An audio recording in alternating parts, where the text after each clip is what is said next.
right, hello wine drinking people. Today is Saturday, October 16th. Wow, October 16th already. The month's kind of slipping away from us here, but we got a lot of great events next week, and we just added one onto the calendar for the week after that, the 27th of October, Wednesday night.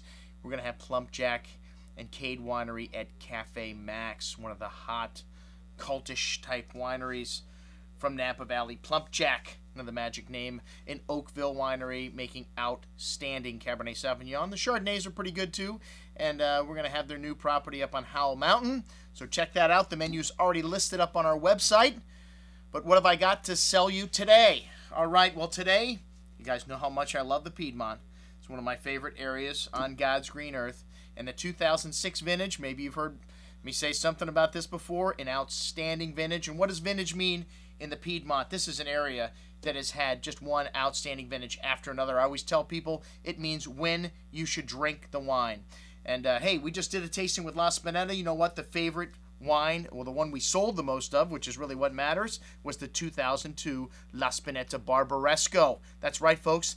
The last bad vintage in the Piedmont, 2002. But producer is all important, and when you have a great producer like Marcarini, the producer that we got on the table here in front of us, going to have great wines pretty much every year. So 2002, bad vintage, just means drink the wine earlier. This 2006, you can keep for 20 years or more. We do a lot of research in the subject of vintage Piedmont wines, regularly drinking wines into the 60s and 70s, and let me tell you, like at the Gaja event we did last year, the best wine on the table for most people was the oldest wine, the 1964 Barbaresco. Absolutely singing. But hey, you don't have to wait to drink that and drink your Marcarini 06 Brunate or La Sera that long.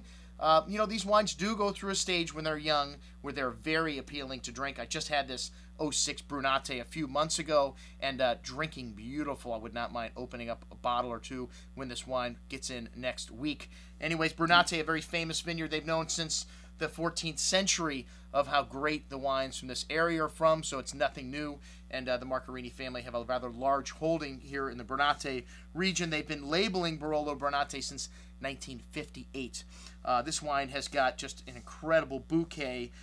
It's got lovely spice, rose petals, red licorice, cherry liqueur-like fruit. Really huge on the palate, a lot of tannins. One of the things, well, the Nebbiolo is the easiest wine to pick out in a brown bag tasting because light color and low tannin, especially a classic old school producer like Marcarini, which means you don't see a lot of small barrique, all old Slovenian oak, and usually much lighter in color, these wines. So we've got both wines on the offering here. There are other Barolo they make, La Sera. This is from a completely different area. The soils are very poor here in this area, and a lot of salt and mineral. And you notice the wine a little softer and a little more elegant, always ready to drink, a little younger, and also a little lower in price. $42, $43 a bottle for the La Sera, and $53 a bottle for the Brunate, one of the greatest crus in all of Barolo. Are you kidding me? From a great vintage, these are two of the best values that I've had in the store from this outstanding 2006 vintage from the Piedmont.